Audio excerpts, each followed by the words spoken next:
everyone, Robbie here, and welcome to episode number 38 of the Coach's Journey podcast. Now, late last year, I was totally delighted to appear on a podcast called The Coach's Compass, invited by Clark Luby, a listener to this show, The Coach's Journey.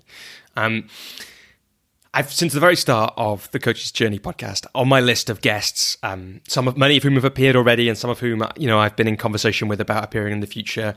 I had the idea, well, it would be cool to have somebody interview me sometime. And I know there's lots of episodes that are about me in different ways, but it's a different thing to be interviewed. And that's why I'm really delighted to be sharing the conversation I had with Clark on the Coach's Compass last year with you today as episode number 38. So, it's not the same as me interviewing me, but until AI becomes a bit cleverer, that's not possible. But what we do get here is somebody who's not only inspired by the Coach's Journey podcast, but also inspired by some of the same people that inspired me. Of course, it doesn't end there. It turns out Clark and I, as well as having similarly little amount of hair on our heads, we also, shared some strange things in common, like studying numbers and theatre for quite a long time, and that kind of thing. So we have a great conversation here. He takes me back using the Coach's Journey opening question to when I first came across coaching, which in some ways is why I asked that question of guests, as I talk about, I think, in this conversation. But from there, we talk through the support structures, the containers that helped me through early coaching challenges, including finding clients and talking about money. I hopefully share the practical tools that can help you to establish the kind of coach you want to be, and including factoring in the styles of who you admire and people you aspire to emulate. We get into the importance of Rich Litvin's work to the evolution of coaching and my practice, and I share one of the exercises he taught me that led me to do some of my best work. But we also get into the shifts that happen after your first attempt at being an adult, which is a big part of my journey and how I ended up here. We get into making the process of your work something that you really enjoy, again, a big part of my journey. We talk about being a player in the game of your business, the point at which coaching businesses start to carry themselves forward, how to stay authentic while being influenced by others, and why it's okay to steal from people, brackets, in certain situations. And we also talk about the best times to break the rules of coaching, and indeed the rules of anything for that matter. Before we get into the conversation that Clark and I had, I wanted to let you know about a couple of things. If you're listening to this on the day of release or shortly after, there's still time to join the WBEX Free Summit this year. So if you haven't come across that before, the Free Summit is a chance to get easy, free access to some of the leading minds in the world of coaching. And this year that includes friend of the podcast, Jacinta Jimenez. It includes Michael Bungay-Stanier. It includes some people whose work I have heard of but don't know well, like Ray Dalio and Amy Edmondson. So you do check that out, especially if you're starting out on your journey. As one of the members of the Coach's Journey community said to me recently, in the long term, getting better at their work is, one of the surefire things they can do now that will help them in their coaching in the long term. And the chance to learn on WBEX is really great. I went on the Free Summit a bunch of times when I was starting out, and it's available to you. You can sign up now. It's just started. It started on the 31st of May. So do check that out. And if you use the link that's available wherever you're listening to this, or at thecoachesjourney.com/podcast on the episode page, it's also a way to support, in a just tiny way, the Coach's Journey podcast. So do check out the WBEX Free Summit. And if you want to sign up via the links at thecoachesjourney.com/podcast on the episode 38 or 37 episode pages. I also wanted to say now, June is a great time to join the Coach's Journey community. That's because in the June call on the 21st of June, 5 till 7 p.m. UK time, it's open to members at the £20 a month level. So you can join at the £20 a month level, come to that call, find out what it's like, and if you don't like it, just cancel the membership afterwards. If you don't know already, the Coach's Journey community is my way, the best way I've found, and it's also the most flexible and affordable way to work with me, but the best way I've found to support other coaches to thrive in their businesses, in their coaching and in their lives, is to work with me as part of a group. If you're going to work with me, that's the best way to do it as a coach, in my view, most of the time. And that's because there are so many levels of learning open, and it's also the chance to connect with other people who are on that journey. In mind of which, a big thank you to Alex McIntyre, Alex Swallow, Joey Owen, Ken Brewer, and Neil McKinnon, and Ruth Saville for their ongoing support. Like I say, now's a great time to join. You can find loads more out about the Coach's Journey community at thecoachesjourney.com/community. And as I say, the call on the 21st of June is a great chance to come along, find out what it's all about, what it's like, and then if you don't like it, just cancel. And that's the way it's structured. It's a great exercise for me in detachment from who's my client and who's not. You might have noticed this isn't a new interview for the second month in a row, and that's partly because I'm taking a little break from creating new content for the Coach's Journey community, for the Coach's Journey, broader community. I mean there, and for this show, and that's because sometimes we need to do that. We need to take a break, but I wanted to keep sharing content with you, and this amazing conversation with Clark is some great content. Which I really hope will help other coaches, and also Clark's show has some great other interviews on there that you can check out too. And one of the things I've been working on is 12-Minute Method Book 2. So that should be out by the time the July episode comes round. You should be able to get that in all the usual places. So if you want to be the first people to hear about that, you can sign up to my Robbie Swale mailing list at robbieswale.com. Probably the second or third set of people that will hear about it, though, will be the Coach's Journey mailing list. So do sign up to that too if you'd like. And then, without further ado, I hope you get loads out of this conversation that Clark and I had. It's a really important to be able to share the lessons I've learned with coaches who are also on the journey. And the questions that Clark asked were great questions, and I think got to some things that I hadn't talked about anywhere else before. So I really hope you enjoy this episode. Keep working on your coaching. I'm really glad you're here with us on the journey, and enjoy the show.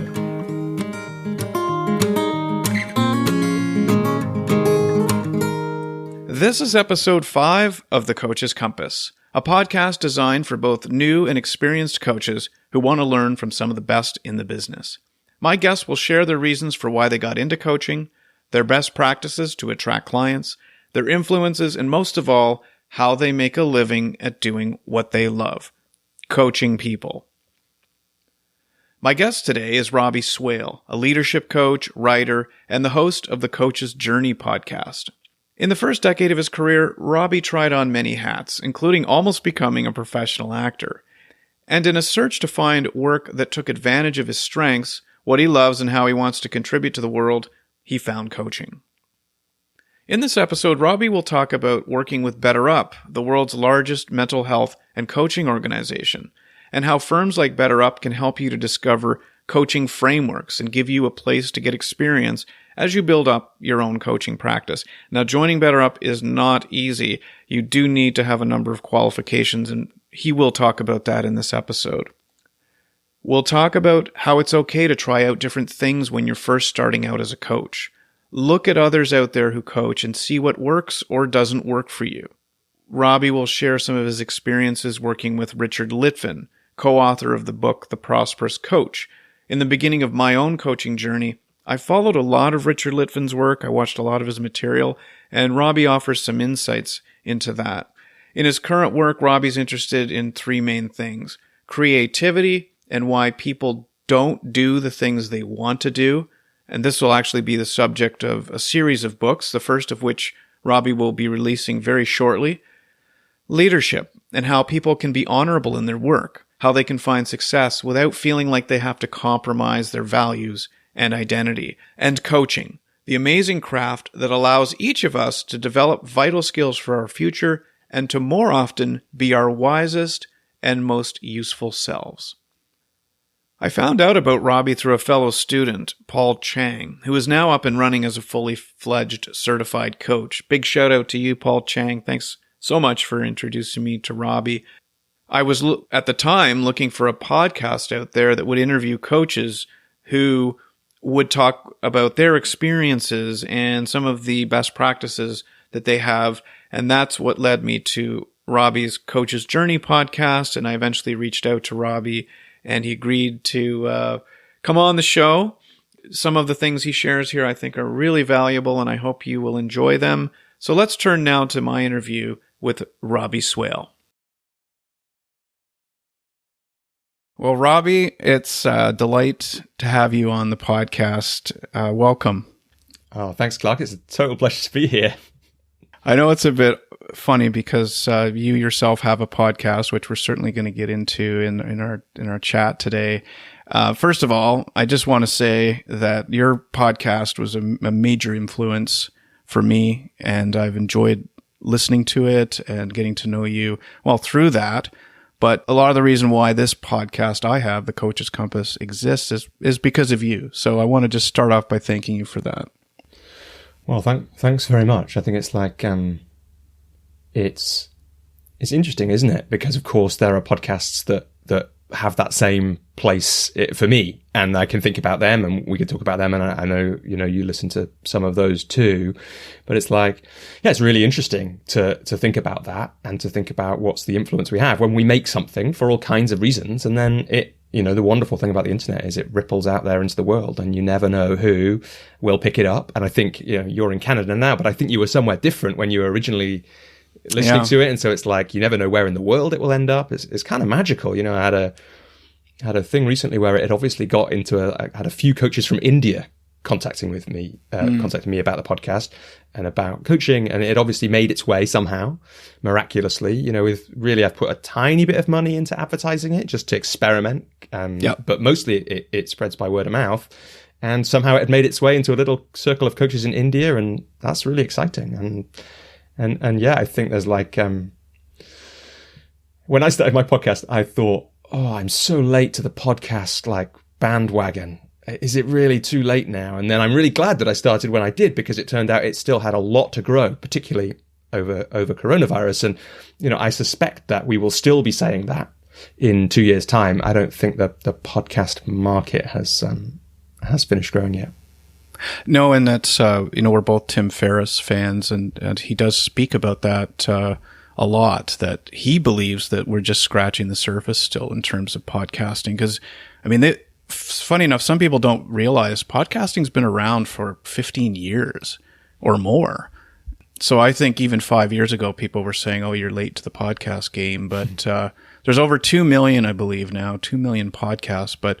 And, we joked earlier we could geek out on the podcast discussion, make a whole episode about it. The people that listen to this really want to hear more about coaching and the practice of coaching. And so I'll probably just get right into it. As I said, you've been a huge influence on me on this and on this podcast. And I'm going to turn the question that you ask your guests over on you. So you're on the other side of this.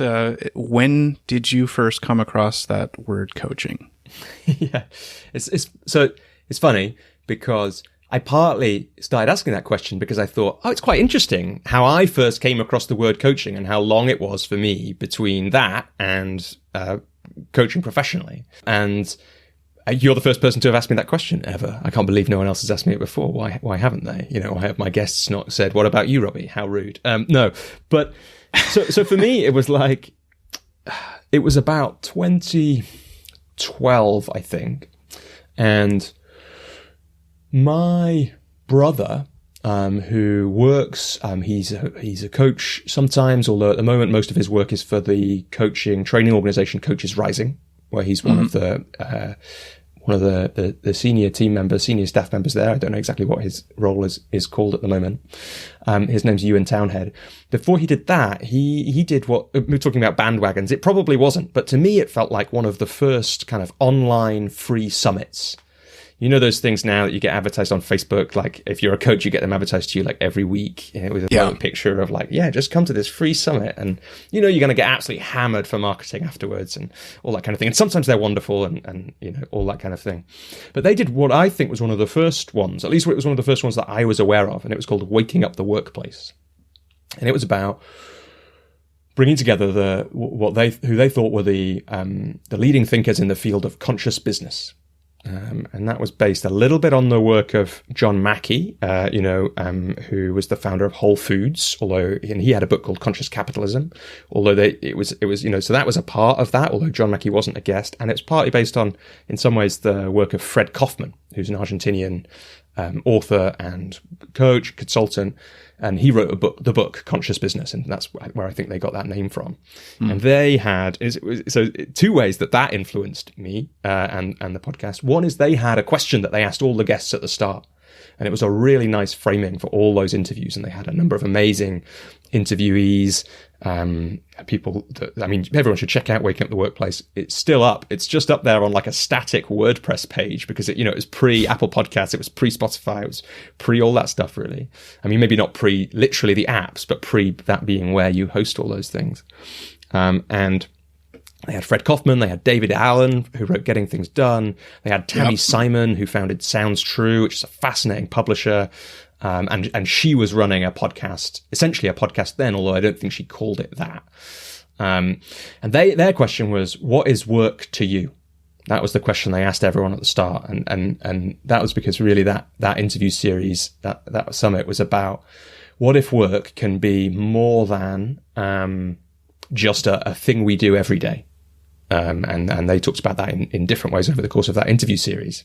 And so I listened to that, and it was a formative time of my life. It was when, like, I guess the first phase of, some people talk about, that phase up to about 27, being like your first go at being an adult, right, is coming to an end about then. And that's why, that's why, like, well, that might be why we get all those rock star deaths at that age, because it can be a tough time. And there's like a serious, identity shift that has to happen when you realize you've kind of, messed up a load of the things you've tried in the first part of being an adult have worked out really badly for you. At least they felt like they had for me around that time. But I was like, work was shifting for me. It needed to be something different. The first part of my career was I was realizing it wasn't going to be the thing I'd kind of thought it would be, which was something that rippled on down the years and the decades. So I was looking for that, and that was very exciting. What I didn't like so much about that interview series was that all the questions, so they had lots of live questions on it from people who are listening in, and then you could download the recordings, which is what I did. Rather embarrassingly, I did that like a year after it had come out. I felt a bit sheepish, like my brother's this amazing thing that my brother had made with his friends and colleagues. I got to a year late, and all the questions, pretty much, very boringly, I thought, were asked by people who declared that they were a coach. And I was like, what the heck's a coach? And why are there no real people asking these questions? Like, who are all these coaches? And that is when I first heard about the word coaching and the way that we talk about it now. And then at some point you said, now I want to do this, or where did you go from there? Yeah, so that, like I said, that was so I was working in arts and culture in the UK. I'd kind of already done one career change by that point, and I'd realized that one of the things I loved, I didn't know this about you until I went to, until I was like, we've been in touch for like a year or so, I think, maybe a little more. And I was looking back at your LinkedIn profile, probably for the first time since that first time we connected a year and a bit ago. And I saw that you were like a member of the Shakespeare Club at university. That's like a strange thing that we have in common, is like, in student years, Shakespeare. But anyway, I'm laughing that I put that in my LinkedIn, and that it showed up for somebody else somewhere along the way 20 years later, whatever it is. Yeah, that's funny. Yeah. Definitely. And I had that interest in, and also interesting that you had your majors, it looked like, were what, English, theatre and economics. Yeah. What was interesting about me is if I could have done that, you can't, there's like a couple of universities in the UK where you can do that kind of thing. If I could have done that, that would have been or like theatre. And so I ended up studying maths at university, but what I spent like 90% of my time doing was acting in student plays. And if I could have probably split that in some way, which you can do in a couple of places in the UK, I think, or you used to be able to, it doesn't really happen. I probably would have. Anyway, I'd kind of had a couple of false starts in my work by that point. But one of the things I decided to do was like, what do I love? And I'd already had that kind of frame. It's like, what do I enjoy? And it's like, well, I love the arts. I like the theatre. I like going to the theatre. How can I work in that in a way that feels fulfilling in some way? And I'd played with and acting as a career in some ways. Like I'd applied to some drama schools and that kind of thing. But for various reasons, that hadn't felt like it was going to be in the end, one of the things that stopped me doing that was I realized there was a big part of me that wasn't going to get used if I was an actor. And that didn't feel very satisfying. And we could talk about that, but it's probably not. Yeah, we could talk about that because it is a part of one of the things I come across with clients sometimes. It's like, okay, I've just kind of realized that there's this whole part of me, all these strengths that aren't getting used in the work I'm doing, and how can I change that? So I'd had that realization already, and then I'd moved into leadership in arts and culture. I'd run a couple of organizations, and I thought that, for a while, I thought, well, down the line, I'd love to be running one of the biggest theatres in the UK or the biggest arts centres, which is probably like the South Bank Centre in London, which is an amazing building and place where all kinds of amazing music and theatre and art takes place. And then I'd kind of realised that wasn't for me. And there are a few reasons about that we could talk about, but essentially, the high-level version, as I remember it, was realising that although I was proud of what I had helped make happen whilst working in these arts venues that I was the manager of, I didn't really enjoy the actual making it happen. So my job wasn't really creative, it was like organizational. And so I spent a lot of time exactly filling in spreadsheets, emailing people, trying to herd cats into a line so that we could kind of get the gig on at the last minute when something weird had happened. And there's exciting parts of that. Had a crazy one in one place once where we couldn't get our cinema projector working, and the engineer had been there since like 9:30 a.m. and there was a showing of the film with I don't think it was a massive audience, but like 50 people booked in for, and like 15 minutes before they were due to go in, he managed to get the projector to work. This is like a big scale digital. It's not like, a small version of what a major cinema would have these days. Mm-hmm. And he got it to work by jamming a screwdriver into it, like to wedge a thing down so some connections met. So we had some fun, like at the time that was very stressful. As soon as it was afterwards, it felt like Mission Impossible. And we had some like fun times like that. But mostly, I didn't like that organizational side. I kind of knew that wasn't what I wanted to be doing. And so for various things collided as that first phase of being an adult came to an end, which was that I had saved some money in one of those jobs, and so I could take some time off. A relationship I was in had ended, and suddenly I was kind of more free than I'd been for a while. And I took some time off in that way that people do. I had about 6 months off. I didn't do a massive amount of thinking in that time. In terms of what I would do. But what it did emerge from that period was I wanted the process of my work to be something that I really enjoyed. And as I kind of analysed, had a cool frame from actually one of the guests on Ewan's series, a guy called Brett Thomas. I heard somehow I ended up on his mailing list, and he had a frame for, I think he called it Finding Your Calling. I can't remember if it was that phrase or something like that. And the frame he had for that was like, what's the Venn diagram of what you're good at, what you love to do, and what contribution you want to make to the world. And that frame was really useful for me because, and because I had like a couple of other criteria, which is like, I want to do this stuff. I want something that I enjoy the process of. I don't want to get stuck where it's like, I enjoy 10%, but the actual detail of the work is not something I want to be doing.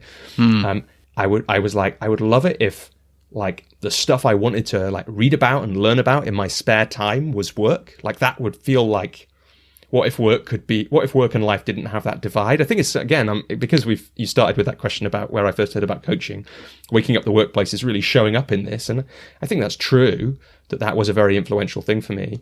But also it's like, I'm sure also it's just because it's in my mind, but there were some really lovely things they said in that. Like I can't remember who it was. It might have been you and my brother. It might have been one of the guests. Said something like at one point, that work-life balance is a weird phrase because it implies that work isn't life. And that is quite sad. And that's how a lot of people feel. And I was like, that's not really cool with me. If that's the future of my life, is to have 40 hours of work, followed by, every week, or if I'm lucky, and 70 if I'm not, followed by, 2 days of life. Like, that doesn't feel like that's a good way to spend the next decades of life. And then to finish answering your question in a long-winded way, Clark, like, through that analysis at some point, I was sat on a train reading a book, and with all those frames in mind. And by this point, I'd met I'd got a new girlfriend who's now my wife, and one of the things I was sure about in the next phase of life was I'm going to be much better at relationships. So I was reading a lot of books. Turned out I didn't know this. Like, I just thought relationships were like a fixed thing. I had a kind of fixed mindset about them. Turns out there are loads of very wise people who have written very wise, clever things about how to have better intimate relationships. And I was reading and like drinking that in. And suddenly I was like, oh, who are these? Like, I'm really enjoying this. And like, oh, who are these people? And it turned out they were all like psychotherapist and coach, or one or the other. And then I was like, well, I loved the one-on-one work I did with my staff. I wasn't a very good manager because we would do like a one-on-one catch-up every 3 to 6 months instead of, we should have been doing that a lot more regularly, especially because we always loved doing it. But it was absolutely true that was, I was like, oh, I can imagine if I could do that kind of thing all day. Or I loved like mentoring students that we had, or, working with volunteers. All that stuff felt really good. I just hadn't been doing enough of it in the work that I'd done before. And that was like, oh, okay, maybe I could look into these kind of people-related things. And then a little while later, we got to some coaching training, and I can talk a bit about that if that's useful. Well, it's funny. There was a lot of things there. One was what jumped out for me was that a lot of coaches, they go through, they want to be coaches. They've been inspired to be, they want to do this. They go to their coach training and then are faced with the daunting task of actually getting clients. And so when you were saying about you wanted something that you enjoyed in your free time, or that you would be as interested in it in your free time as when you were actually doing it, the thing that came out for me was just that amount of time that people have to spend in what I would say a lot of coaches don't really want to do is the marketing piece and finding clients and selling themselves, talking about themselves. To me, that's that 90%. I think that a lot of coaches need to spend a major amount of time finding clients, whereas they'd love to spend 90% of their time coaching. You obviously have to find clients. So how does that ratio of time spent look right now for the fun coaching part versus the getting the clients part? And for some, finding clients could be very fun. Like marketing is a thing that really, they love that stuff. But I know it is a challenge for a lot of, especially new coaches. How do you balance that, or what does that look like, that ratio? Well, it's a lovely question, Clark, because it made me think, a long one, but at the moment, I don't, this is a lovely thing to be able to say. And I'm about 6.5 years since I first coached, someone first paid me for coaching, a bit less than that. And really, to be honest, these days, I don't think about like finding or getting clients. There's a few reasons for that we can talk about. Some of it is word of mouth. Some of it is my choice. And some of it is some relationships that I have which feed me clients one way or another, essentially. So we can talk about that in a sec. But I just think that one of the things that's really interesting about what you said, so in the early days, two things made a real difference. Like one was I kind of had a sense that I might need to, that might be a problem for me, because although I had worked in small organizations and done all the bits of a business, I knew that I had never sold my time before, and I'd kind of picked up from people that could require some growth, let's say, to get through. It could be really difficult and kind of feel unpleasant and scary. And so I kind of dived into doing that as soon as I could. And the coach training that I did, which was with a startup coaching school, which is kind of resting now, although my friend Mike and I have just picked up the content and we're using it for the first time in a few years to running a coach training, which is interesting. But the coach training that I did, they were great because they basically structured the first module of that training to get you ready to practice coaching. And then they sent you out and said, right, okay, we've got you ready. You can coach now. Go and do it. And they said, if you're up for it, charge some money. And so I started having those money conversations with potential clients straight away. And the reason that that's important when I look back is like that, just like everything we do, is 90% about practice. And I'd never practiced having those conversations, and I started practicing straight away. And I had some good advice at that point about how to do that. That meant that quicker, and I did it when I had a lot of support to do it as well, because I was still part of the certification. And that meant that much more quickly than if I'd waited till the end of the certification to do that, I'd have been out on my own. I wouldn't have had that same container in which to practice and learn. And I think that would have been a lot harder. I like how you described you don't look at it as finding clients, because I think that is something that I know I say it. I use those words, finding clients, and I've heard a lot of other people use that word. So, and then you mentioned there's a second thing, how you look at this. Yeah. So the first thing definitely that made a difference at the start was practicing and starting early, and the support that I got there. And the second thing, which goes to that distinction, right, was that I read The Prosperous Coach around that time. And as for a lot of coaches, that was very formative in how I ran my business from then on. And part of that is that distinction. So it's like, I'm not getting clients. I'm not finding clients. I think this is a chapter in The Prosperous Coach. It's a while since I've read it. I can't be sure.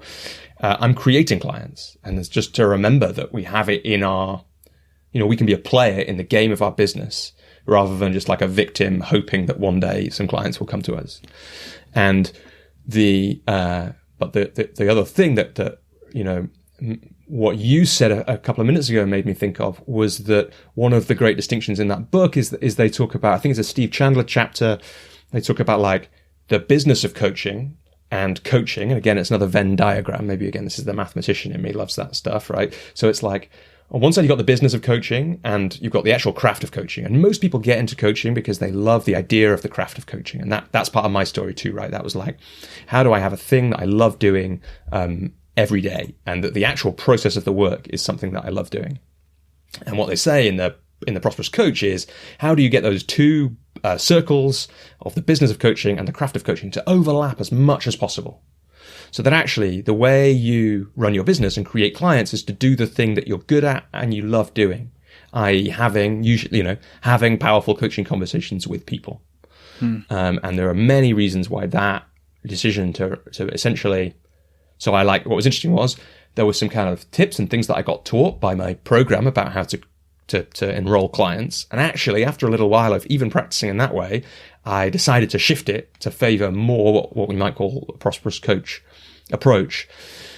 And that in a lot of ways, is about how do you, is why I don't have to worry so much these days about like the business side of my business when it comes to creating clients. And that's because, really what the Prosperous Coach says is the way you build a coaching business is by invitation and referral. So it's like a word of mouth business. And one of the insights that I spoke to, the kind of inspiration for my podcast in some ways was I had like 5 or 6 conversations right at the start of my training, or just after I'd finished my training. I can't remember the exact timing. And they were with experienced coaches about how they'd got to a point where their business was sustainable. And that was so useful to do. And then in the end, I thought, well, actually, that thing doesn't seem to exist that much in the podcasting universe or the internet. Like, I can make that. And that's in some ways where my podcast came from. But what turned up in all those early conversations I had with experienced coaches was, it's like they'd all had a thing which got them to the place where their business fed itself, where the word of mouth ecosystem or the like critical mass of people they'd worked with was enough so that there were referrals coming in, so that they had clients, so that those clients would then later refer people. And there's a point at which, if you've coached enough people, essentially, that happens. And there are a few ways that in the end, I guess I have got somewhere near that point, although my business has ups and downs, and we can talk about that as well, definitely. It's been funny to watch in the last couple of weeks, I've had probably like 4 or 5 potential new clients just appear in my inbox, like inexplicable why they all showed up at once. But that was all because they were all referrals from clients in one way, shape or form. And that's quite unusual to get 4 or 5 in such a short space of time for me. But it's all because of the work that I did to coach a lot of people. And that's quite a lot for me, Clark. So tell us, where should we go next? Sorry. Richard Litvin, The Prosperous Coach, the book, it's one I've read as well. And I read it very early on, like as I was starting my coach training. And I think it's one of those books that you probably pick up several times. It is one that is useful in the beginning to a certain degree. I think it's like any book is like that, isn't it? Where you almost have a different experience each time you read it. Maybe like any good book is like that. I think there are probably some that aren't very good. That's true. That's true. Like, if it's especially that book. So it's like what you'll hear Rich and probably Steve say is, it's not a how-to guide, right? It's a book of principles. And what the great thing about that is, it means that you can come back to those principles again and again. Yeah. And it definitely completely feel the same, that you read it at the start, but also don't only read it at the start. And one of the things I've found challenging, so Richard Litvin, I watched a lot of his material in the early part of my coaching training in particular, and really liked the way he engages, and he's got this intensity to him. Then he's got something he calls high flame and low flame, where he can turn up that intensity level.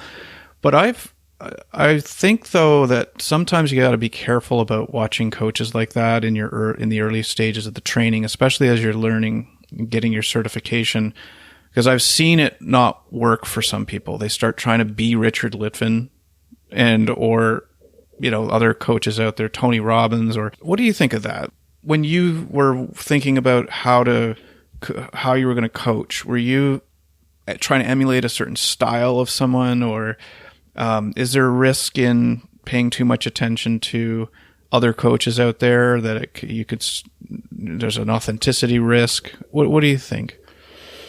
Yeah, really good question. So there's a few things probably to say about that. Like, one is, I think it's really useful and important when you're starting out to watch other people coach. Like, if your coaching certification or program that you learn on doesn't have the chance to watch other people coach, that's a really missed opportunity, because you can learn so much from it. And I recommend that people watch Rich. There's an amazing one with a guy called, you can watch a full coaching session. It's about an hour with Rich and a guy called Simon Crow. I can't remember what it's called. It might be called like Fearless Coaching or something like that. And if you put Rich Litvin, Simon Crow coaching into YouTube, you probably get it. Or I can send you a link to it if you can't find it. It's great to watch Rich, and because you get that sense of his fearlessness, or like his courage is probably a better way of putting it, with clients, and how deep he's willing to go and how powerful that can be. And that session is a great example of that. I also think it's important to remember, I learned this from a friend of mine, Vegard Olsen. We used to run workshops together, and he used to do this great exercise in it where you think of somebody you admire, and you write down like the three, people can do this if they're listening, you write down like the three qualities about the person you admire that kind of represent them the best. And so pause if you're going to do this now, and then, or maybe you don't need to do that. Pause and write them down. And then like the punchline is, you have all of those abilities about you, all those qualities. And that's because to really admire a quality in somebody, you have to have it in yourself. You have to really know the quality, and in order to really know a quality, you have to have it in yourself. And so like, if you really admire Rich, which I do too, or I do, then probably that's because we have some things about ourselves that are in common. Like, some of the things that he does really well are probably some of the things that I do or could do really well. So, I like what you said about could do, because one of the things he's very good at is that really holding a space and the silence, and letting people just sit there with that feeling. And that is something that I can do. I do now. I don't think of Rich Litvin when I do it, but I think, as many new coaches or people going through the training perhaps have had to understand, is that you do 80% listening when it comes to coaching. And Richard's way of holding space, to me in particular, it was something I wanted to be able to do, create that. I'm not going to let you off the hook. If I'm going to let maybe that question sit until we get some answers or get something from you, rather than, oh, you don't like that question, I'll say something else, or let me rephrase that question. A common trap that coaches can fall into when they ask a question and get no response, or get silence, or maybe a struggle to answer. So I like what you said there about if there's three things you're admiring about that person, it's either in you already, or you can do it, or you could do it. Yeah, absolutely. And I remember like having that was quite a moment for me, actually, was remembering that exercise with Rich at a period when, so I worked with Rich. I was a member of one of his small group programs. And I remember getting that feeling of being like, oh, wow. Like, I'd never really seen that in myself before, but I was thinking about Rich, thinking about these things about him that I admired in the way he worked. And then I remembered that exercise that Vegard had done in those workshops that we used to do. And I was like, oh, yeah, that means something about me. That means I have that in me. And so that was a really important moment for me. And I've definitely stolen loads of stuff from Rich. Like, I don't make any bones about that. It's how I run my group coaching calls. It's based on him, because he's got a decade of mastery of how to run amazing group coaching. And so I steal loads of stuff from that. And you steal stuff from people, and then you let it out through yourself. And then gradually over time, as you keep doing that, or as I keep doing that, it becomes much more me. You get the flavor of me that's in there more. But it's a good practice to, use other people's coaching techniques to see how they fit on you. And so I love the question that Rich often asks, which is something like, what would make this an extraordinary conversation? And like, if you ever ask a client what they want to get out of the session and they say something about, well, what feels realistic is this, then that's a fun time to say to them, okay, great. So we can look at that thing that's realistic. But what would happen if you let go of the need for it to be realistic? Like, what would make this an extraordinary conversation? And what often happens is they drop in, they get freed from their kind of normal way of thinking. They come up with something that to them seems crazy and extraordinary. And surprisingly often, that's something that it is possible for two people to create in a coaching session together. And so, like, to borrow that question and to play with it, and you feel at first like it's like a scary thing to do because, you know, you don't feel extraordinary as a coach. You feel scared. You're worried that you won't be able to fulfill the thing they say. Add value, all those things. Right, all that stuff. And then you ask it and you remind yourself a bit, or you try and remind yourself a bit like you said, you know, it's like, I can be silent here. That's okay. I don't have to add value. Try and remind yourself it's about the client, not about me. Like, what if, and this sometimes has happened to me with clients, what if this is the first time anyone's ever invited them into that kind of space of possibility? Like, what a gift you can give to people by doing that kind of thing. So I think steal from people. And then there's probably two other things to say about that. Like, the reason that I think it's really useful to do a certification is to know the rules of coaching.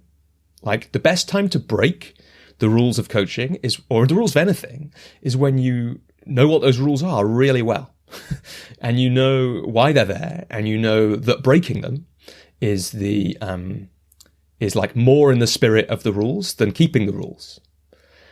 Or like a guest I had on the next guest the next episode that's coming out of my podcast, it'll be the November 2021 episode, is with a guy called Miles Downey. And in one of his books, he said, in his book, he's got a book called Effective Modern Coaching. And in one of those books, he said, it's a bit, someone once said of acting, there are no rules, but you've got to know them. And coaching is a bit like that. And it is a little bit. So it's really good you need to know the rules before you break them. And you'll see Rich, if you watch him, or Tony Robbins, breaking the rules of coaching a lot. What I can't say this for sure about Tony Robbins, because I don't know Tony Robbins personally. Although if people watch, I think you get this feeling strongly. If you watch, there's a Netflix documentary, at least on Netflix in the UK, called I Am Not Your Guru. If people haven't watched that, it's really interesting to watch and kind of amazing. And there's some absolutely, like, what Tony Robbins does in some of those bits. Obviously, it's edited together, right? So we don't know. I've never been there, but many people have been to Tony Robbins events and got amazing things from them. And some of the stuff he does is like, you'll watch it and your jaw will drop a little bit at the transformation he creates in people in an impossibly short amount of time. Now, I don't know Tony Robbins, but I think the same will be true of him. I do know Rich, and what I think goes on a lot when you're very experienced at coaching is that your pattern recognition, it gets very, very well developed. And I think you can see that in Tony Robbins, and I think it's definitely true of Rich. So when you're in the presence of Rich, like, his presence is very deep. Like, he's done a lot of work on himself so that he can be very present with people.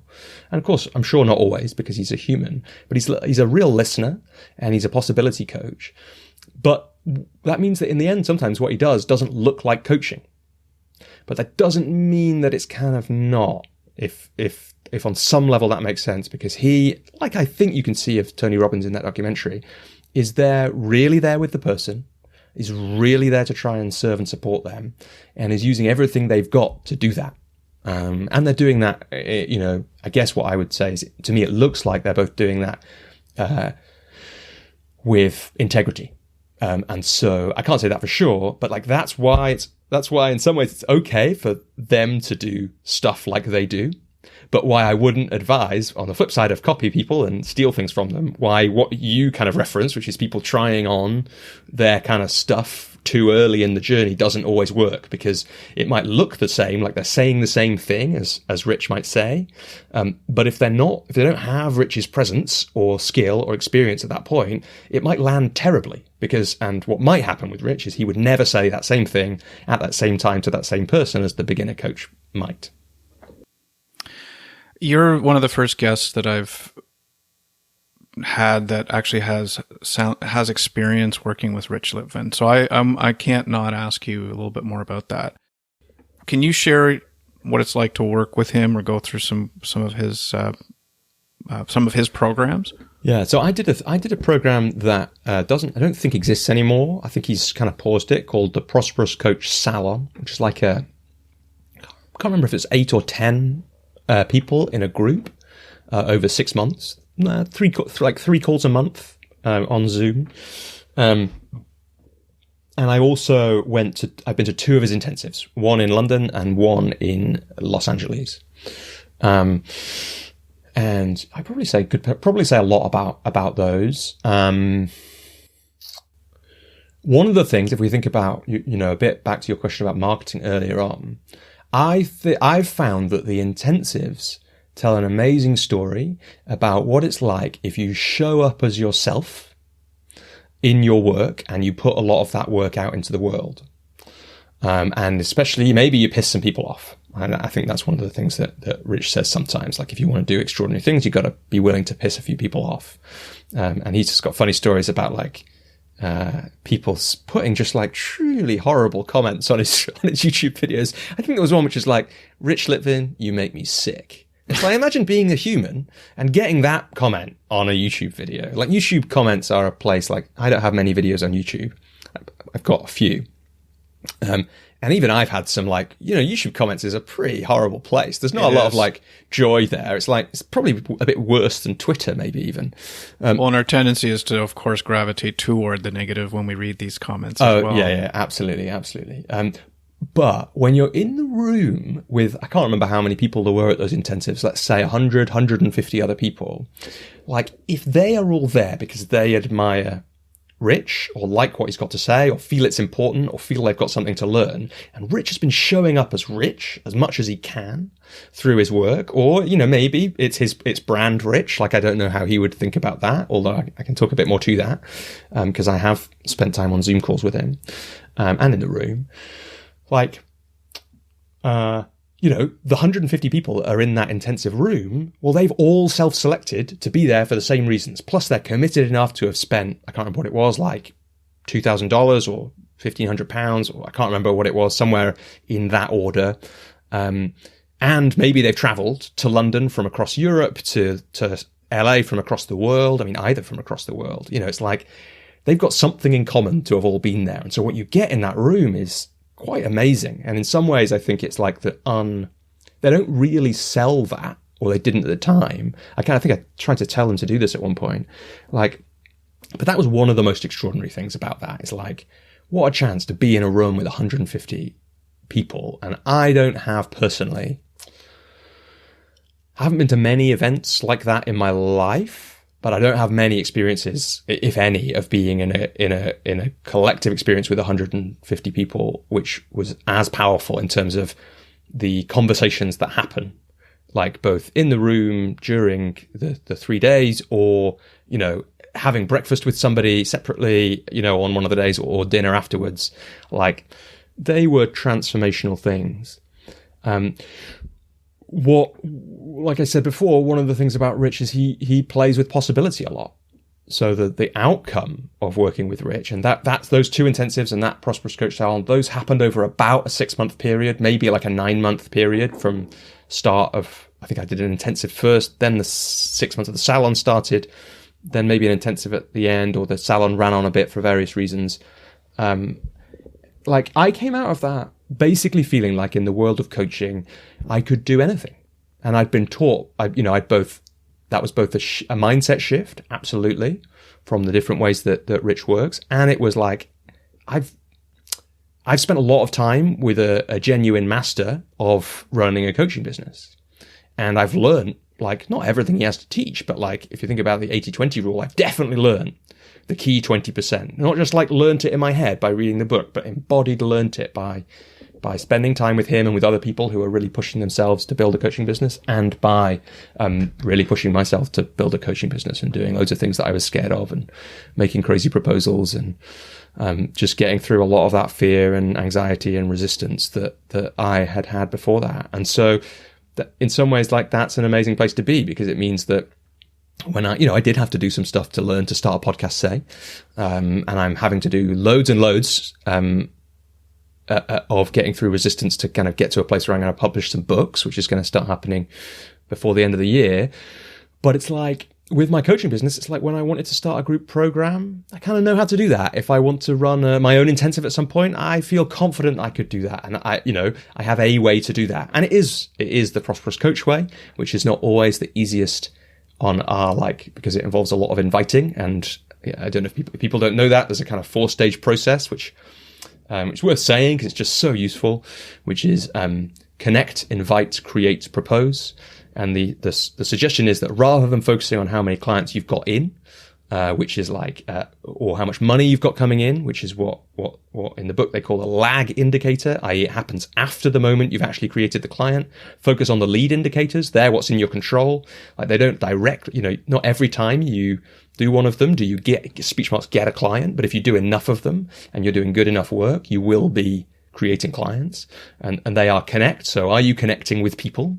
Are you connecting people with each other? Do you ever meet anyone new? Like, if not, it's going to be quite hard to create coaching clients. And that could be online, but often it's in person. It probably isn't just adding someone on LinkedIn, but it might be having an in-depth conversation with someone over LinkedIn messages.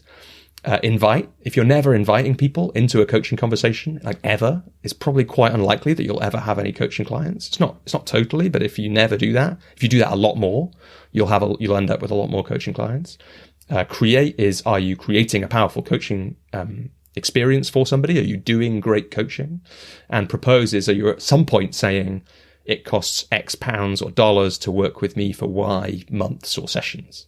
And again, if you never say that to anyone, it's going to be hard for you to have coaching clients. If you say that to a lot of people or the amounts that you say are high, then you'll probably have more clients and more money.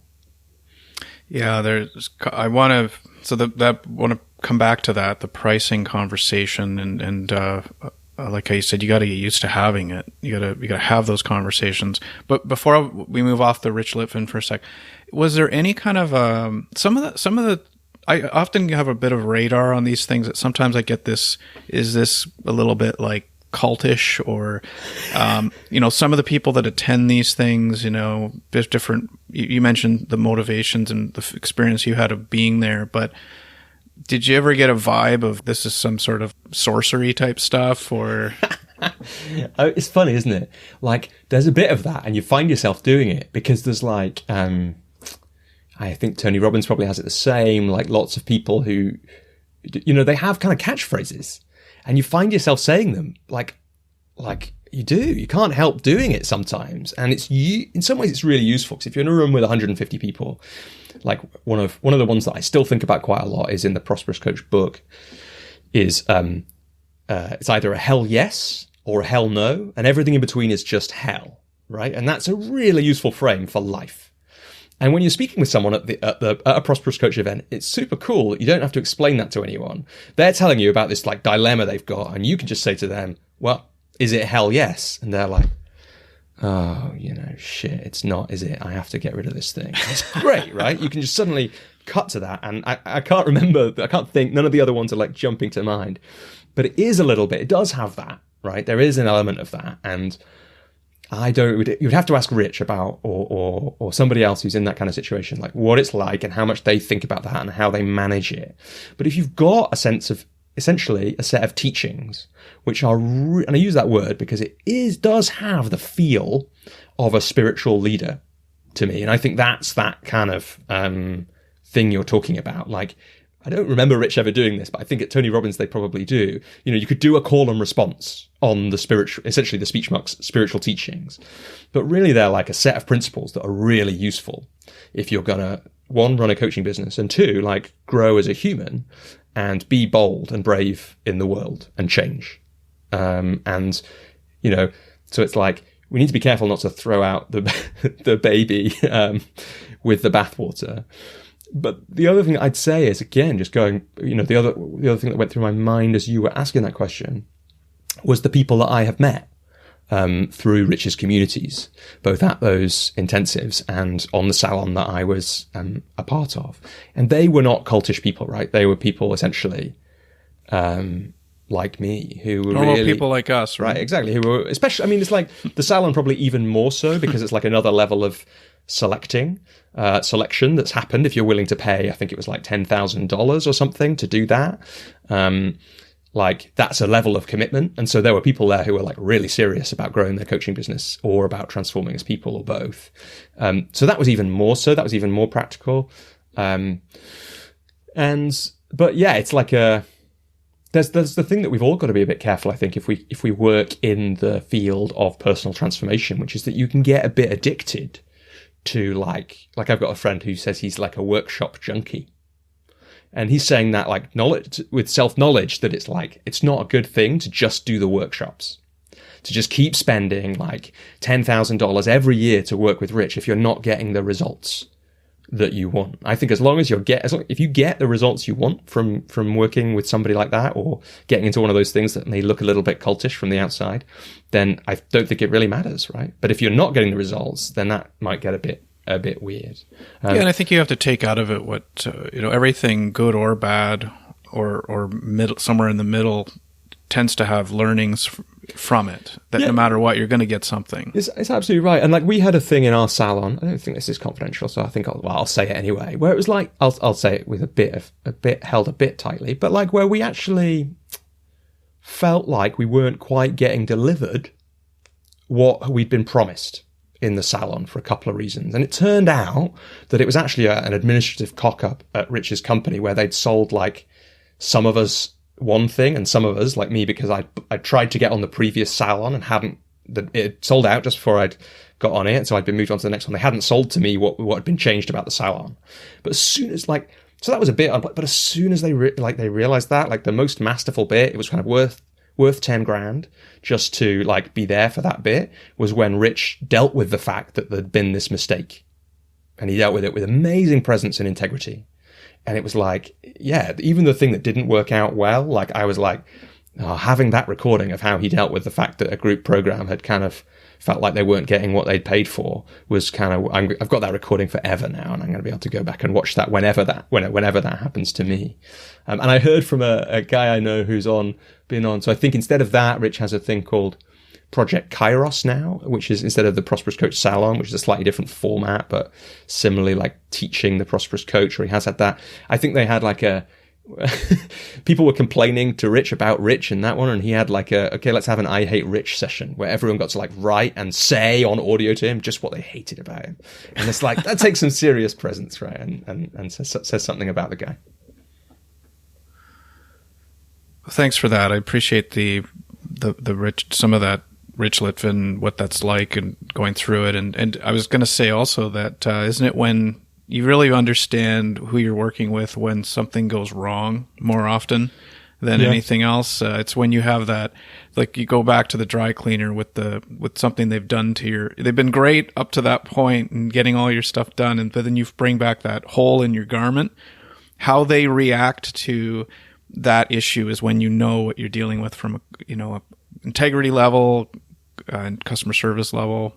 Yeah, absolutely. And like, people can think what they like about Rich, of course, but he's made an enormous difference to even if I'd never worked with him, that book made an enormous difference to my work and life. Getting to do that work with him made a huge difference. It's been a part of the personal transformations as well as the business success that I've had, a huge part over the last 6 years or so. And, and it's also like, I had a question about book publishing. It's kind of a long story, which I probably won't tell, but like I emailed him about it, and we had a call about it where he gave me some super useful advice on that, just on a Monday morning for him before his kids were going to school. And it's like, he's made a big difference to me in that, and it's important to say that. I want to get to a bit of your own practice. I saw you have two sides of your business. You work with leaders and entrepreneurs, and I like this part, with a strong desire to change the world. And then you also work with coaches. Tell me a little bit about that first part. What do you mean by a strong desire to change the world? Yeah, it's interesting, isn't it, to put it like that? One of my kind of one of the people who's in some ways coaching me at the moment, said that in a way that's my B2B and B2C, or the other way around. B2C, business to consumer, is the leadership stuff, and I have some business to business stuff, which is the coaching stuff, which is why splitting that in that way makes sense.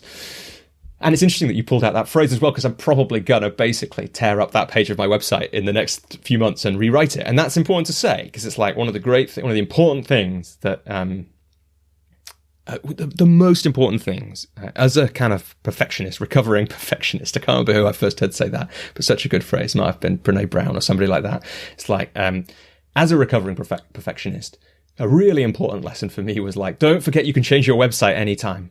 So you just make it like a crap first draft, and then you accept that you're going to have to change that. And that's true of like everything about the website. You will change it at some point. When you change it, it'll be fine. You can change it anytime. You don't have to get it perfect, because even if you get it speech marks perfect, tomorrow you'll know more, and then you'll probably, like, as soon as you've seen a new thing, you can just change it, and that's great. So that's how you don't have to reprint the brochures either. Exactly. It's such an advantage. Imagine if we had to do everything based on brochures and business cards and catalogs, like we would have in some ways had to do, or like adverts in newspapers and all that kind of thing. So I'm probably going to tear up that page soon. But like,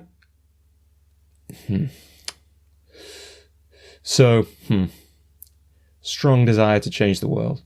So one of the things I learned from Rich, he has this great exercise, which everyone can do. I think it used to be called 6 boxes. I think he's changed it to 3 by 3 or something now, because he came up with some extra stuff to add in. And what you do is you come up with like your 3 favorite clients, like anyone you've ever coached, whether it's paid for or free. And I'm not going to necessarily remember all the things. You write down like for each of them, you write down what are their biggest struggles, and what are the qualities in you that in them that you most admire. Something like that again. So it's that admire question again, which is interesting. And you use that. That's how you start talking to clients. So instead of having a demographic, which is in a little bit a way what leaders and entrepreneurs is, it's like, are they a leader or an entrepreneur? And do they have a desire to change the world? That's a bit like, are they a left-handed person who's male and good at badminton, right? That's again a demographic. But what you're looking for in the 6 boxes thing is a psychographic, which is like, how do the people that you do your best work with think? Like, who are they as people? And that's in my experience, that's a much more successful way of working out how I can do my best coaching. Because, I had a great experience of this earlier on. I knew I wanted to work with people who were, partly because of waking up the workplace again, who were kind of had influence and had impact. Because that was just important to me, and that they might be in business, they might be an entrepreneur or a leader in some way. And then I did a coaching session with somebody and I found a way to do this with someone who was an entrepreneur of a really cool startup, doing stuff in the UK, in the city of London, but it was like really good stuff that they were doing.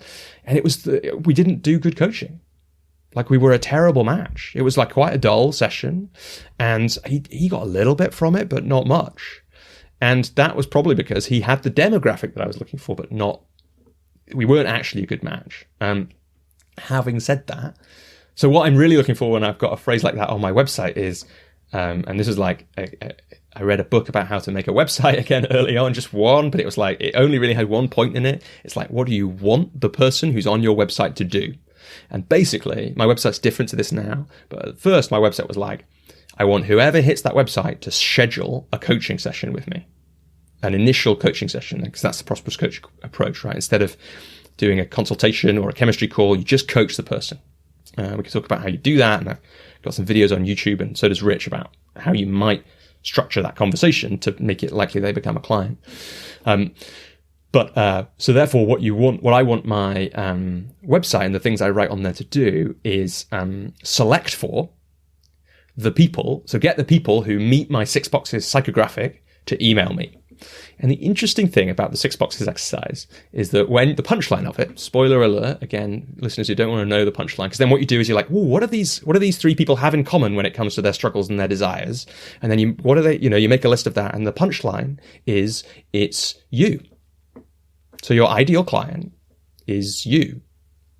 And for me, it was spectacular. It was like, I knew the punchline, and I still couldn't believe that it came out, and it was, it had that strong desire to change the world in it, but it also had weird stuff like they'd all been through a period of like adversity, which led them to really reconsider how they looked at the world and set them on the journey they were on now. And, you know, my adversity was like a long-term relationship breaking up and realizing that the job I was in was a terrible job and I didn't want to do it anymore.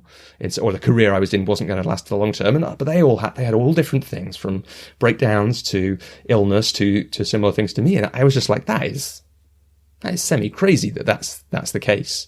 So what I wanted with that phrase, as I remember, I'm kind of guessing going back because it's a while since I wrote it, is, you know, will that appeal to those people who are a bit like me? If I read that, it's like, I mean, you know, it's interesting because I sometimes get in trouble like with people who are really good clients for me, but who really like have a strange relationship to say the word leader, where they think they're definitely not a leader. And if you're looking at them and you get inside their mind, it's obvious that they're leading their communities, their families, their, you know, all kinds of things, but they don't feel like a leader because they think a leader has to be a certain thing. Just like some of us might sometimes think a coach has to be a certain thing or look a certain way or speak a certain way. So I sometimes get in trouble with that word leader, but mostly it's good because it's like, okay, will the people who are a bit like me read that and think, oh, this guy works with leaders and entrepreneurs who have a strong desire to change the world. Yeah, that's what I want to do.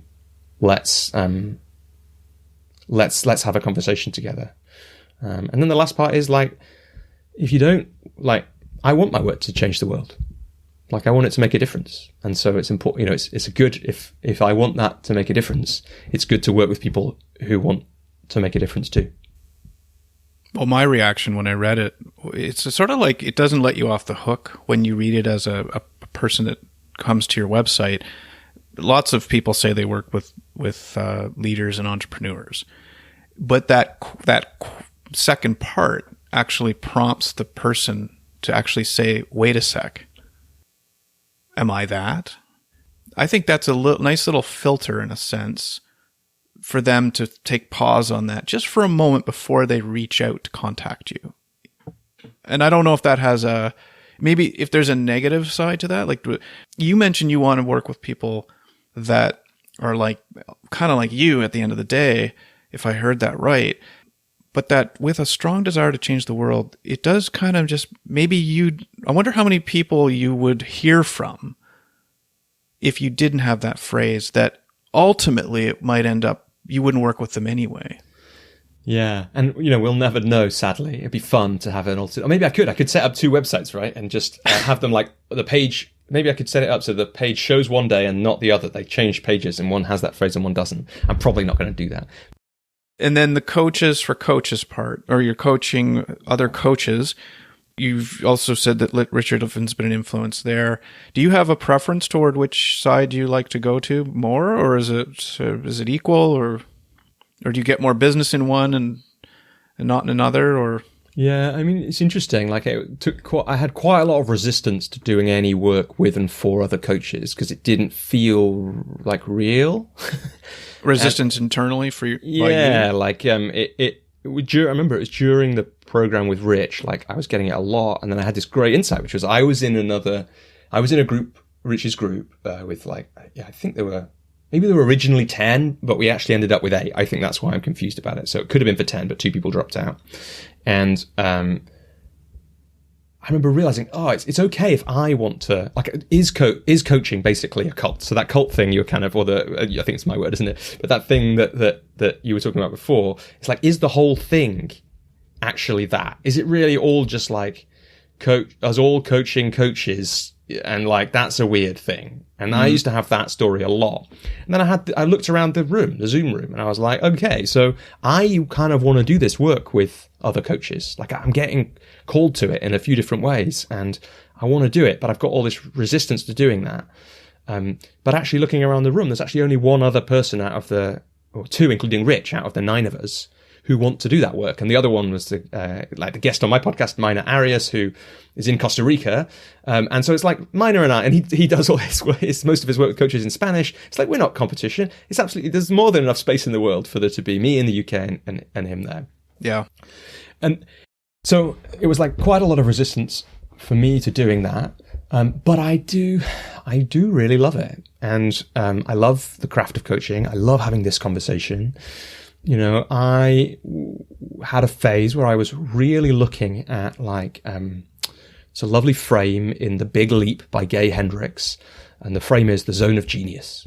And what if we all have a zone of genius and we spend most of our times, like if we're lucky, in our zone of excellence, but life could be different in our zone of genius. And our zone of genius is a bit like the Brett Thomas frame that I talked about earlier on. It's where what we love, what we're uniquely good at, the way we want to contribute to the world, all of that overlaps. And the thought experiment of the zone of genius is, what if that's also the place where we have the chance to make the most impact, and also create the most abundance and satisfaction for ourselves.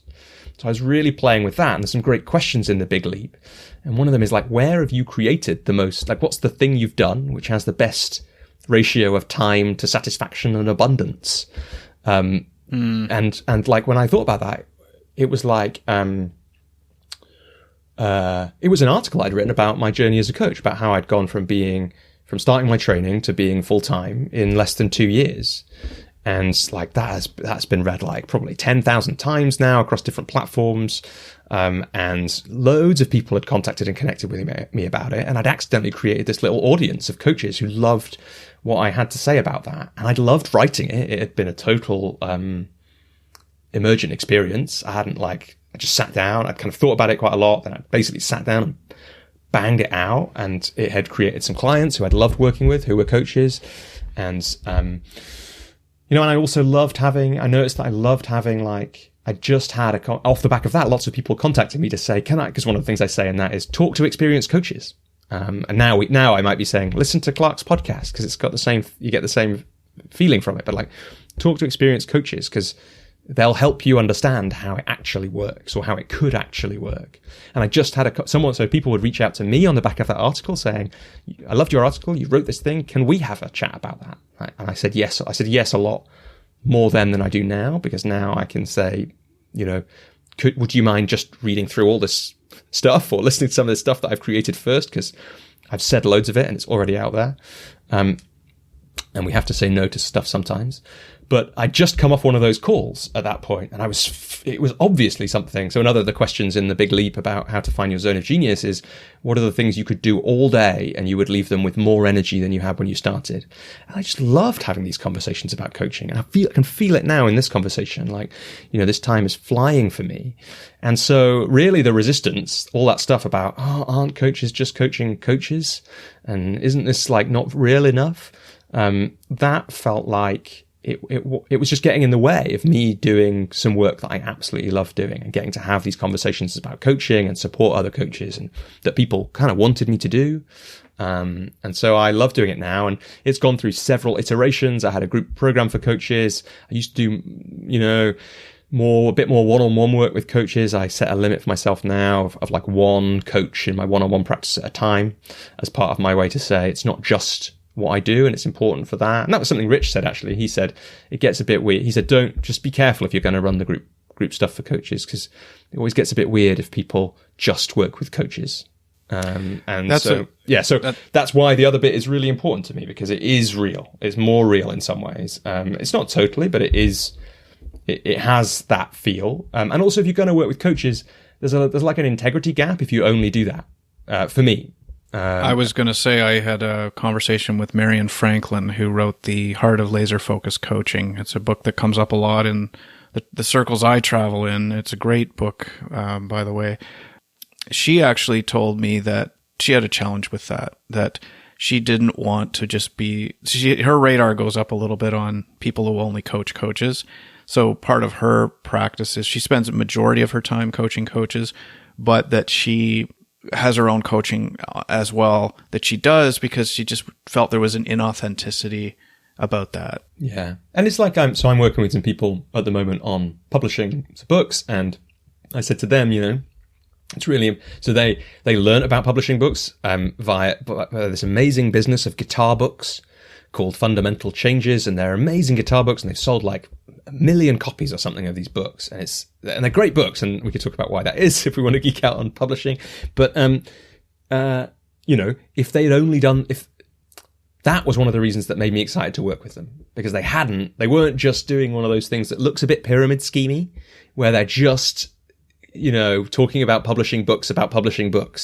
And that's weird. And it's weird if coaches are only coaching coaches.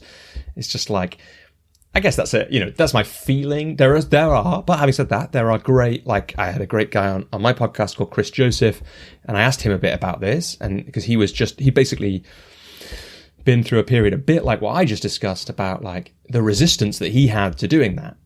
And again, he felt like to working with coaches, he felt that had really held him back. But he had a lot to offer to coaches. And his insight was, well, if the coaches that I'm working with were only working with coaches, I would stop it.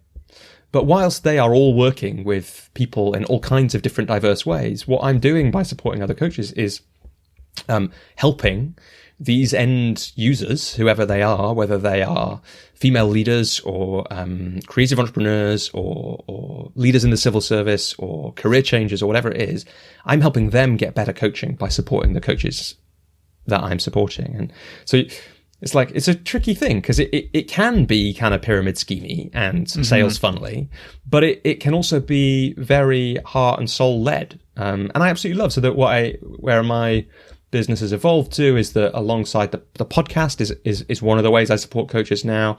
And the other way is I have a community for coaches, and it's been a fun experiment. It's been running for about a year. The podcast is about 2 years old. The community is about a year old. It's a fun model for me. It's getting into my, to really test my attachment to clients, because I run it through Patreon, so people can just start whenever they want to start joining the program. They can leave whenever they want to leave. I made some of it as affordable as possible, so you can join from as little as about £10 a month, which is probably like, what's that, like 12 or 13 US dollars. I don't know what it is in Canadian dollars quite, but 50. Yeah. We have an awful exchange rate here. Yeah. Well, I should speak to the Australians. They get really stressed out about this stuff as well with their dollar. But but so like, so that's, but it's a lovely way to work. And I run a group call almost every month for different levels of membership in that community. And basically that, but I wanted to have a little bit of space for one-on-one work with coaches, because sometimes people can't make those community things, or they want something more intensive. But I don't want my whole practice to be taken over by that. And what I'm very aware of, like I live a lot at the moment by, I don't know who originally said this. I first heard it from a woman called Sarah Cartwright. She's definitely not the first person to say it, that saying yes to one thing means you're saying no to something else. And saying no to something means you're able to create space to say yes to something else. And I live that very tightly. And I'm a kind of, what might we call it, like a control or like a responsibility absolutist, something like that. So it's like, I believe that it's on me, or I choose to believe that it's on me to decide how I spend my time and choose how my business goes. And so if I keep saying, I have to say no to coaches, one-on-one work sometimes. It doesn't happen that often, because actually I'm quite good now at pushing coaches towards the group, because I think that's the most effective way for coaches to learn from me and to benefit from working with me. We can talk about why that is, but basically it's because there's lots of levels of learning when you're in a group coaching session as a coach. But I want to create a boundary for myself so that I know, okay, I don't want to stop doing one-on-one work with coaches, but I need to make sure I've got the space, the time, the energy to create the other work. And that is going to still be about leadership.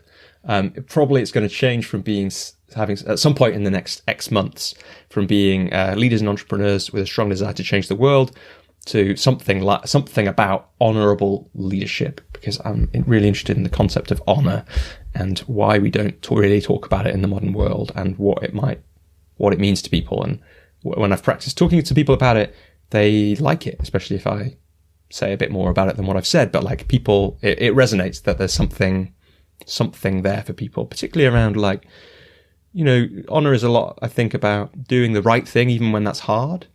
And a lot of people, especially in big organizations, often a lot of the leaders or the entrepreneurs that I work with, they feel like they have to compromise who they are in order to, speech marks, get ahead. And the game that we're often playing as coach and client is, how do we get you ahead without you having to compromise who you are? And that might be like doing the honorable thing and accepting the consequences of that, which are sometimes it's really hard if you're operating in an organization essentially where no one operates with any values or any of the values that you have. It's really hard, and you are the mug if you operate with integrity and honesty sometimes. And you have to decide, do I want to get ahead? Or maybe you have to decide, like, there's a question from Fred Kaufman, who I learned about through Waking Up the Workplace, but whose books I find very influential. Like, what do I have to do so that I'm at peace with myself? So sometimes the question for people in an organization is, do I want to get ahead, or do I want to be at peace with myself? And that's a tricky question to answer. And the game becomes, can we do both? You do some work with Better Up coaches, or Better Up, the organization, Better Up Coaching, or Better Up Coaches? Just called Better Up, I think. Better Up. Yeah. Although they are rebranding at the moment, so they've just rebranded. But I think it's still Better Up, yeah. Can you, because some people, when you're thinking about becoming a coach and where am I going to get my business from, or not find clients, we try not to use that phrase, right? How much has working with an external organization like that influenced your business, working with firms like Better Up? Like, what's that experience like? Yeah, I mean, it's been very helpful. Like, if you think about that thing I said earlier about how do you find the one thing which will feed you enough clients so that you have that critical mass of referrals, or you can also look at it as like, how do you pay your bills while you're building your business? Because this coaching business is a business. So, in other places with other businesses, people would be saying like, you're going to have to invest in this business. You're going to probably you're going to run a loss for the first 5 years. And then, you got to have the money up front to do that, to make sure you get to the profitable bit. And in most businesses, and Better Up are probably, they've just had rounds of investment, but like they've been in that for some of the time that I've worked with them. Definitely. I'm sure they have, because pretty much every business does. Coaches most often don't think about that. Which is why it's good to have a speech marks day job for some of that time, although you've got to create the space for your coaching. But it's been very useful. There's like two parts of it. So it's been very useful from an experience point of view, from a practical point of view in terms of money and number of clients. And I've had a few relationships a bit like that over the years. I really like what Better Up do and how they do it. And so that's why they are one of the few, like, again, thinking about saying yes and no.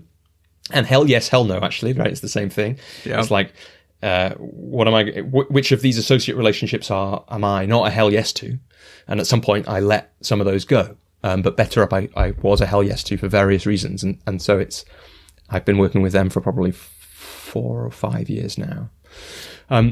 So practically it's been really useful, and I've learned loads. And some of that stuff I just said about honorable leadership, I wouldn't have known that in the same way if I hadn't coached with Better Up. I'm not allowed to talk about who I've worked with at Better Up, but you can go on their website and read some of the companies they work for. Mm-hmm. They've been public about that. People like Mars and LinkedIn and Logitech and, big companies. And as someone who doesn't have a corporate background, I'm not sure when or how I would have got into those companies without that.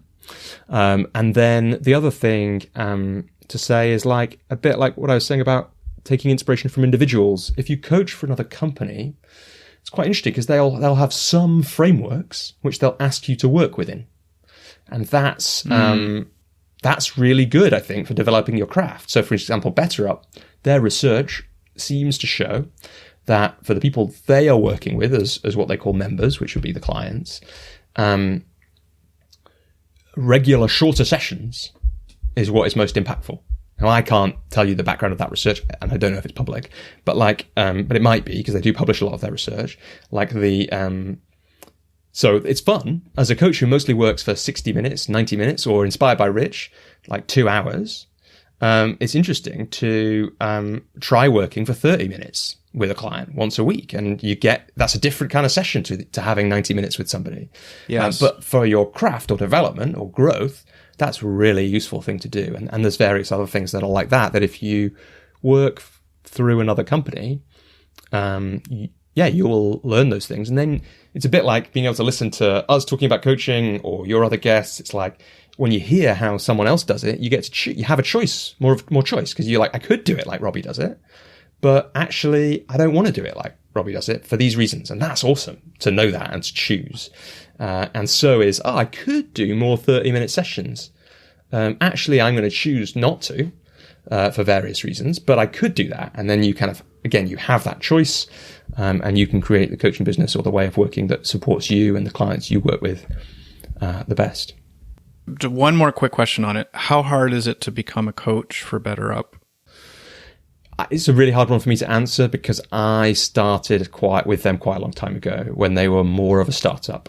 It's much their standards have increased, is what you're saying. Definitely, I would now, but let's say if I've been coaching for them for 4 years, for about 3 years of that, I don't think I would have been able to get through the process that they have now. Just because we've just delivered our millionth coaching session. Right, their mission is about scaling coaching and making that work, and so they've had to get to a point, and they do what they say. Like, I've had associate experiences where you don't really get any money; you just get put on someone's website to make their website look better. But like, the clients don't come. You have to do some training for free. Those kind of it's all a bit like being taken advantage of. And BetterUp are not like that. There's a lot of integrity in that company, and so it's worthwhile working for them. For all the reasons I've just said. And so I think the standards have definitely got higher. You have to be accredited now. I wasn't accredited when I first started working for them. You have to have a certain number of hours, I think. So I think it's definitely harder than it was when I started. And but for the right coach, it's absolutely worth it. And I have a bit like I have a ring fence around my clients who are coaches. I'm careful with how many BetterUp people I would take on at once, and I flex that a bit. If my private business is slow or I'm really busy with something else, I might raise it and lower it. But I personally would never want it to be all I did. That's because I like being creative in my work and making things happen. Whereas I know that some coaches who coach for BetterUp coach an extraordinary number of people at once. So for all those reasons, I think it is quite hard these days, and I feel lucky to have snuck in near the start. Well, speaking of which, I want to I want you an opportunity to talk about your book. You have a book coming out. Tell me a little bit about that. Yeah. So, I've promised that this, I've tried. I feel like I've tried everything to make sure that I would release this book. I thought it would be released 2 years ago. Actually, I thought it would be released last year. I have an goal setting exercise that I run for every year, based on a story by Warren Buffett about that he coached the pilot of his private jet, Mike Flint. You can read about that. You can Google that and find it. There's a nice article by James Clear about it.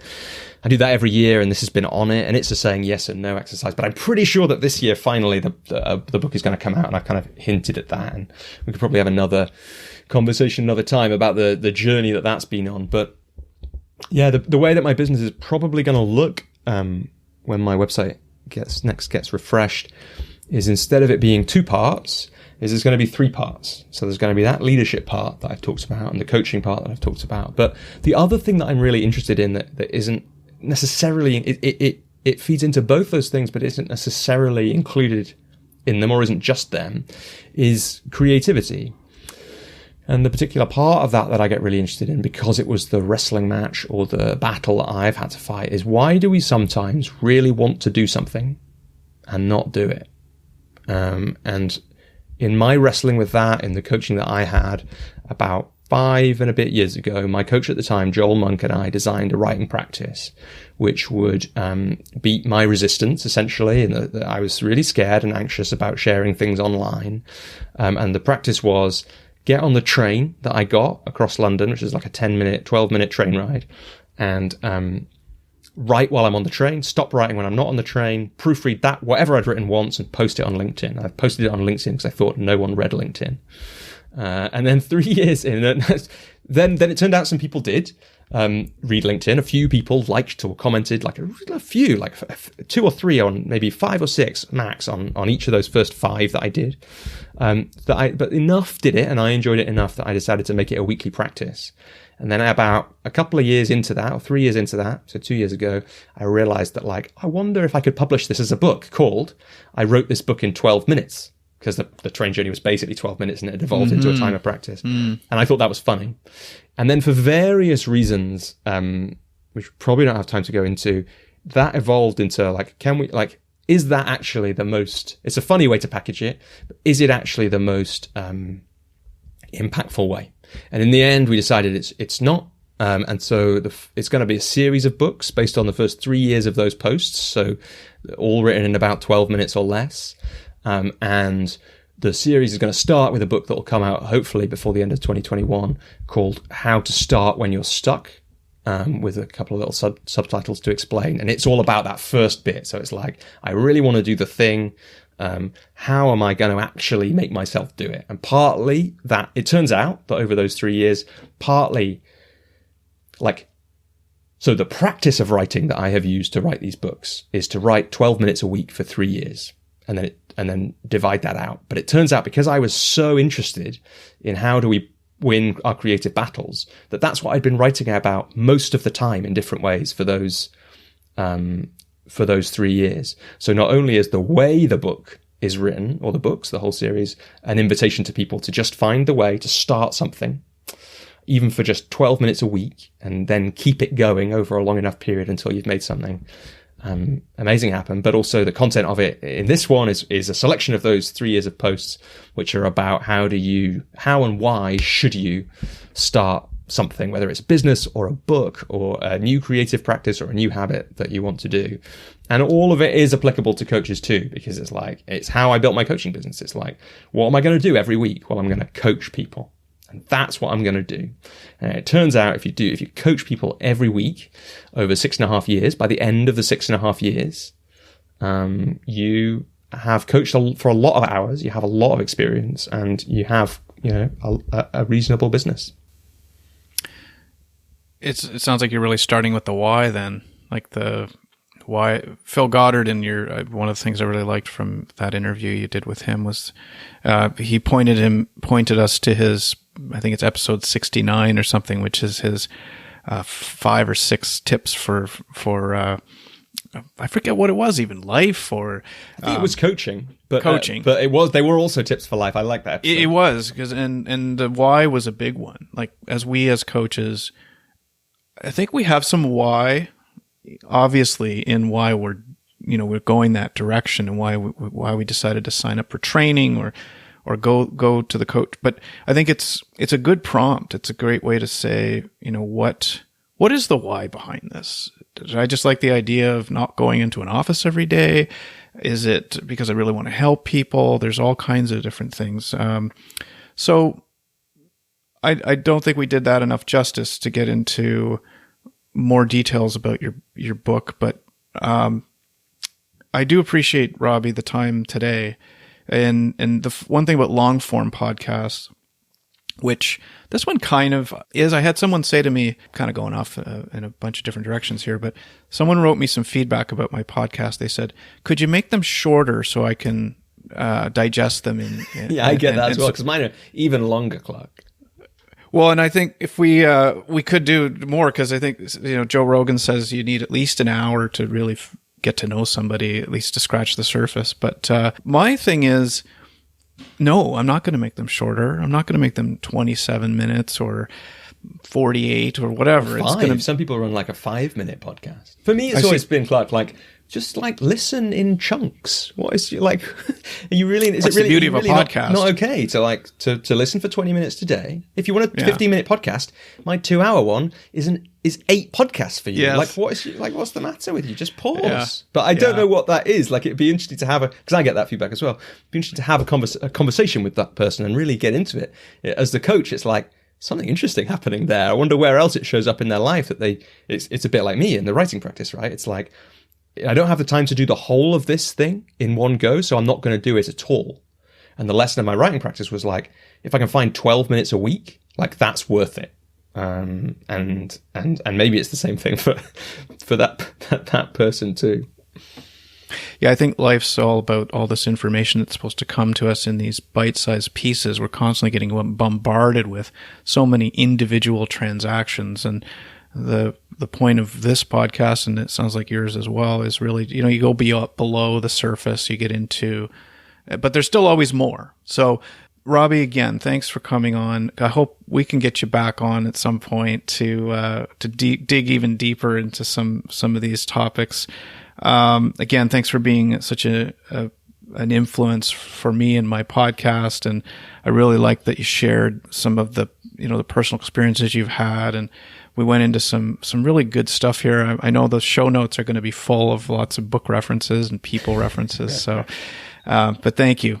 Yeah, that's so like one of the things I learned about the zone of genius, right? And I've heard you talk about StrengthsFinder before, and it's got a similar feel to it. It's like, how do you use your strengths? Is that I love sharing things. Like, what I love to do is like collect ideas and ways of thinking and then share them with people. And when I'm doing that, it tells me that I'm in the right space. And so, yeah, my conversations tend to be littered with references and books and that kind of thing. And Clark, it's been a total pleasure. Look, like I say, I've had a beautiful time. The time has flown by, and it'd be an absolute pleasure to come back another time. And I'm really glad that you're making this podcast too. It's like there aren't enough.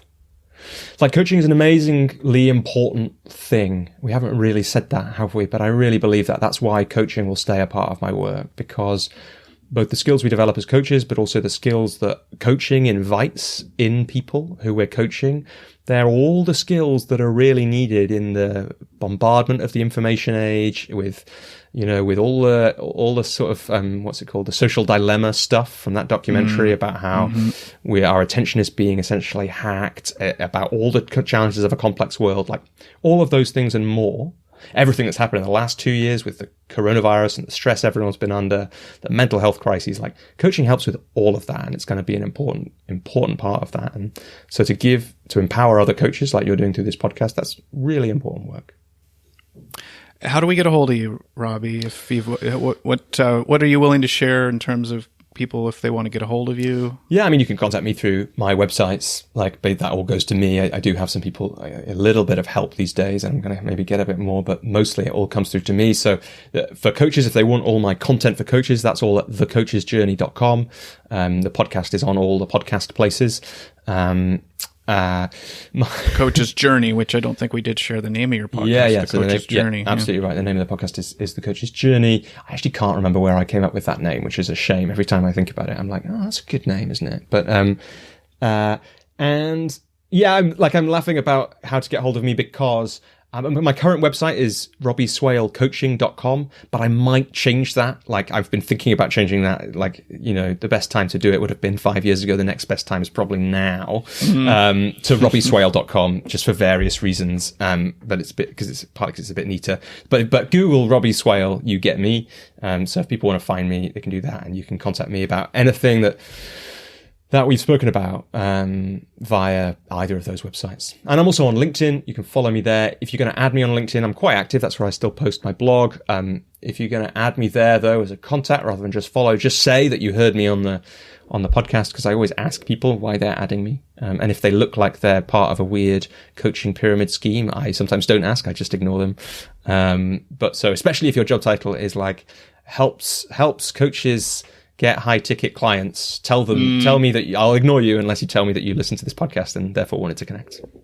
All right. Well, thanks so much, and looking forward to connecting again. And good luck with all your efforts. And certainly, as I said, your podcast is an amazing resource for people out there. So I highly encourage people to check it out. So thanks again, Robbie. Connect, invite, create, propose. Rather than focus on how many clients or how much money you have coming in, focus on the lead indicators. This is what Robbie stressed, and I really like that. Connecting with people. Are you meeting anyone new recently? Invite. Are you inviting people into a coaching conversation? If not, do it more. Create. Are you creating a powerful coaching experience? Those are the three things that Robbie stressed. I really like that. As well, I liked his, is it a hell yes? When you are thinking about doing something, is it creating enough of an excitement that you're getting a hell yes feeling or response about it? The other thing I took from this conversation with Robbie was to look at, rather than having a chemistry or discovery call, to actually have a coaching conversation with somebody right off the bat. And this is something Richard Litvin is very big on. Saying no to one thing means being able to say yes to something else. It's going to take some time to build your practice and the work that if you can get some time working with companies like BetterUp or another third-party coaching firm, this could be helpful as you can see the framework, the templates that they use. I know I've said it in the episode and I mentioned it in the beginning, how much I appreciated the fact that Robbie and his podcast influenced me and my podcast. So much good stuff. I highly encourage people to tune into Robbie's podcast. Check out Robbie's website. Lots of good stuff in there. And until the next episode of The Coach's Compass, thank you for listening.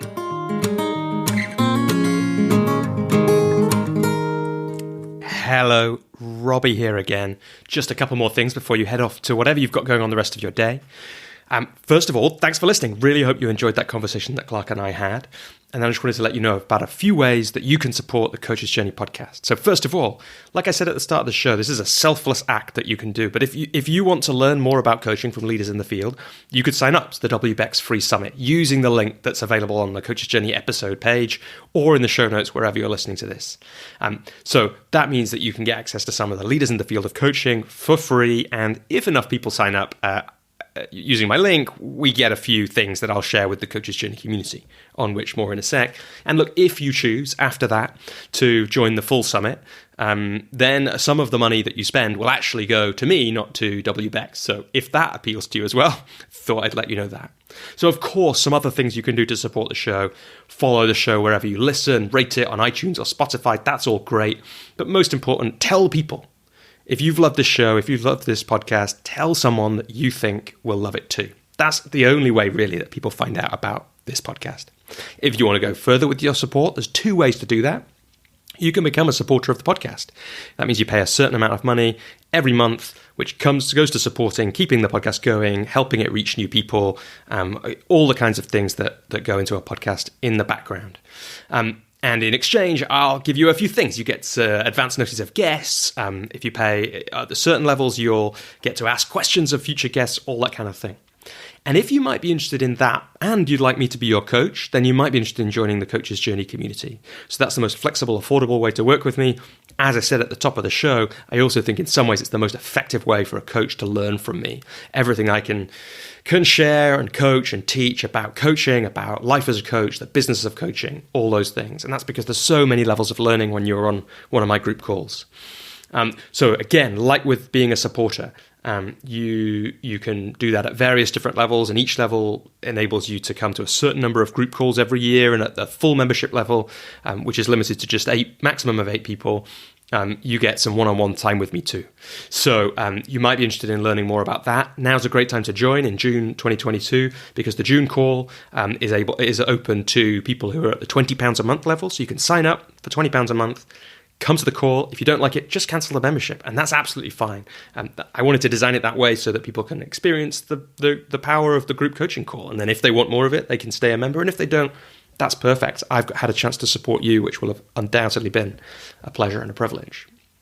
So if you want to find out more about those things, you can become a member of the community and read more about that at thecoachesjourney.com/community. You can become a supporter at patreon.com/thecoachesjourney. And before I go, just a huge thank you to Alex McIntyre, Alex Swallow, Joey Owen, Ken Brewer, Neil McKinnon, and Ruth Saville for your ongoing support. And of course, to everyone else who's been a part of the Coach's Journey over the last 2.5 years or so. Thanks so much. Have a wonderful rest of the day, rest of the week, and hope to have you with us on the Coach's Journey podcast again sometime soon.